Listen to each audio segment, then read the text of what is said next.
ladies and gentlemen, boys and girls, this the NEWZBEAT presented to you by ladies like Follow the beat from the studio to the street. Info with the flow keeps you sharp and in the know. Sit back, relax, enjoy the news. Follow.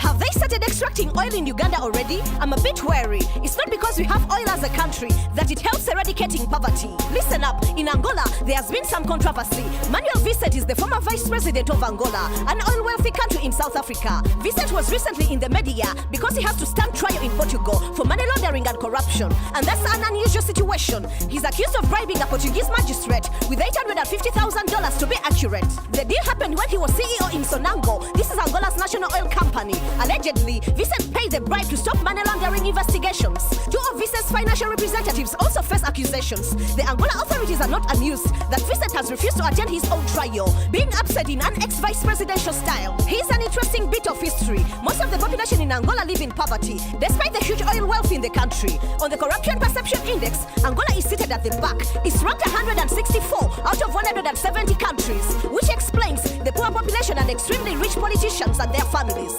This indeed seems like a controversial case. Do you think this trial will make waves and set the pace for other corrupt leaders on the continent? And for now, we can only guess. Let's have some faith in justice. And first and foremost, once Uganda starts getting oil money, let's hope it will benefit the whole society.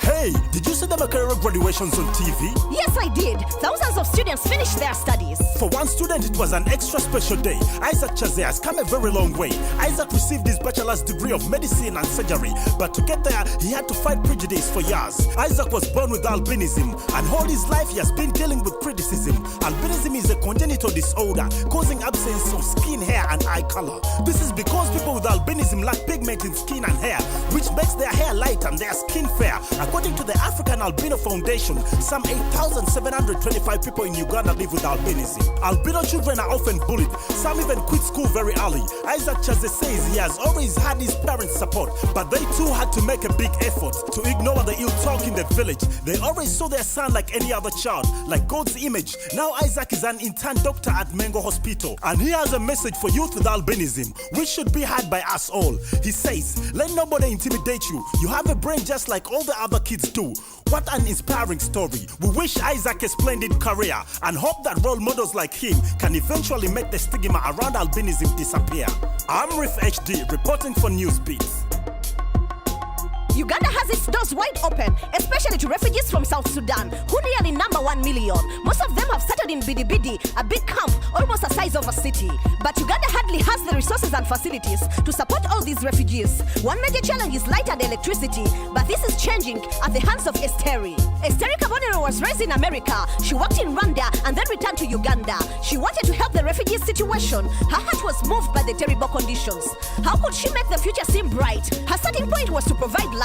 She was inspired to start Powahall, a company to provide access to education and energy, plus health and money-making activities. She's in the process of putting 1,000 solar lamps in the homes and facilities at Bidi camp.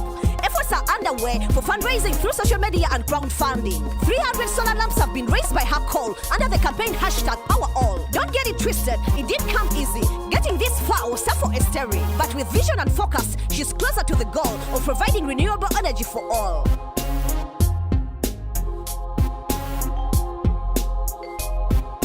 Shiba, are you learning to play chess? Yes, like the Queen of Katwe. I want to be the best. I saw her in the movie. She has the strategies. She made me want to be the best that I can. Guess what? Her story didn't end there. Phiona Muteesi is still a world-class chess player. She just led the team to another title at the Pan American Intercollegiate Chess Championships.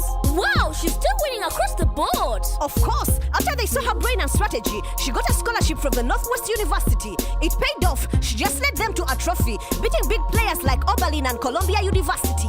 Mom, how did she get there? How did she win? She began playing chess at the age of 10. At 16, she became a woman candidate master, the first step in becoming a chess grandmaster. She did it with the help of her teacher. Robert Katende did everything to reach her. Phiona Muteesi was so smart. Not only that, she made sure she did her part. The book and movie made a lot of money, and she used it to take care of her family, plus the plans to give back to her community. That's why she's now studying sociology. It's amazing. Her mother could barely pay school fees. True, but her hard work took them out of poverty. You know we can do whatever we put our mind to. Even me? Yes, you can achieve whatever you plan to. Phiona is an example, and you can be one too.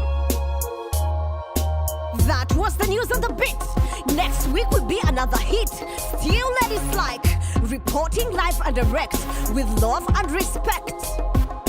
Follow the beat, follow the beat, follow the beat, follow the beat. Follow the beat. Follow the beat, follow the beat, follow the beat, follow the beat. Follow the beats.